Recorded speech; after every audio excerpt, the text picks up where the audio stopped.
সকলোকে আকৌ এবাৰ শুভেচ্ছা জনাম আৰু আজি ঘৰত গৈ নিজৰ ভাইটি ভণ্টিক সকলোৱে ক'ব লাগিব যে আজি আমি এপইণ্টমেণ্ট লৈ আহিলোঁ আৰু অহা 2 দিনত মামাই নতুন এডভাৰটাইজ দিব গতিকে আমি দৌৰা কাম চলাই থাকিব লাগে অহা আজি গ'ল কালি গ'ল পৰহি দিনাখন আমি আকৌ 5000 পোষ্টৰ আমি এডভাৰটাইজ মুকলি কৰি দিম তাৰ মানে অসমত নিযুক্তি চলিয়ে থাকিব আজি আমি পালো ঘৰত গৈ ভাইটিক কম যে আজিৰ পৰা তই দৌৰিব আৰম্ভ কৰ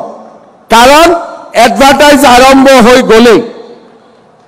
আমাৰ বন্ধুসকলক কম যিসকলে নোপোৱা বুলি দুখ কৰি আছে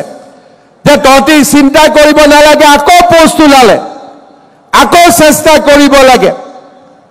আৰু অহাবাৰ ইলেকশ্যনৰ পিছতে 1 লাখ গৈ 2 লাখ পাই যাবগৈ আৰু কিমান আগুৱাই যাবতো চিন্তাই নাই আমাৰ সুবিধা ওলাইয়ে থাকিব